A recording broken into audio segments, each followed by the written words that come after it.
Ayan lang naman yung stumps ngayon na hahakutin namin. Kaunti lang, maliliit lang na puno kasi yung kaninang umaga niya to,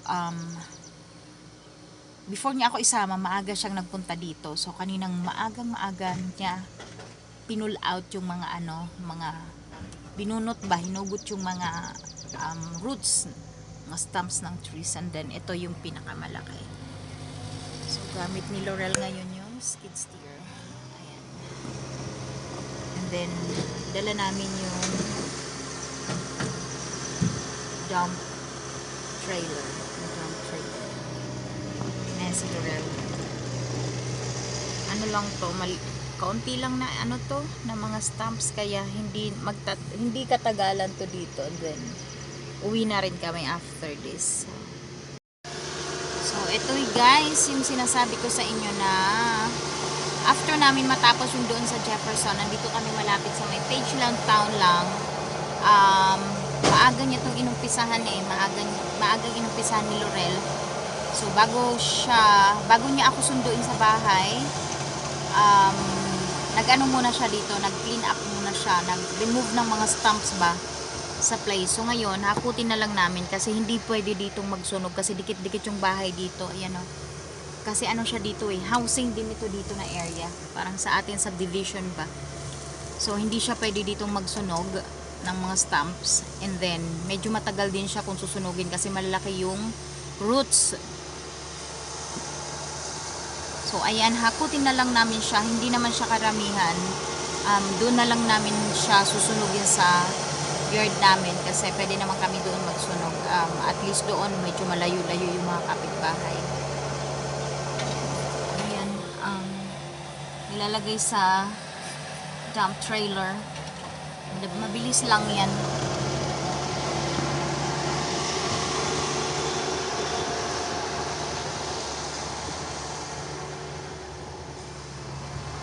Dito lang ako sa loob ng truck. Mainit Ayan, diba? Ang lalaki ng roots.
Guys, malinis na. Look at that. The yard is clean. Finish mine now. Just wait for it.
And guys, malapit nang matapos ang ating land clearing.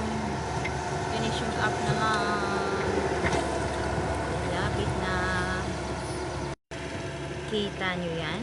Diba? Maganda na yung yard nila. See that? Ayan. Pinapantay na lang yan. And then, we're good na. So after this, iwanan lang namin yan na machine. Tapos, punta sa bahay. Kuhanin yung trailer para kargahan naman nitong machine. So, diba? Beautiful na. Unlike kanina.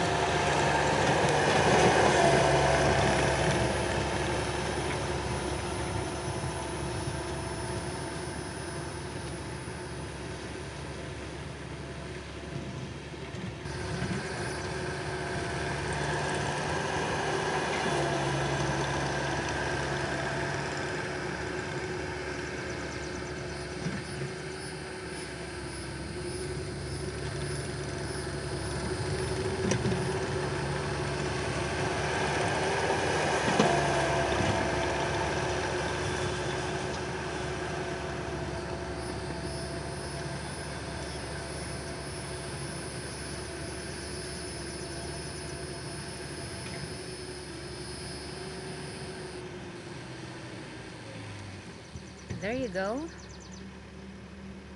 So guys, ayan na po yung finished product. Yan na yung kanina. Marami siyang stamps pa, di ba? So ngayon, pretty yard na siya. So paglabas ni Mr. Jaan sa sa skid steer, it means we're done. And hindi na ako sa inyo magpapakita ha, kasi ang init dito sa truck, so haggard na. See that? There you go. The land is pretty now. See? Okay. We're done, guys. Bye-bye. Thank you for watching.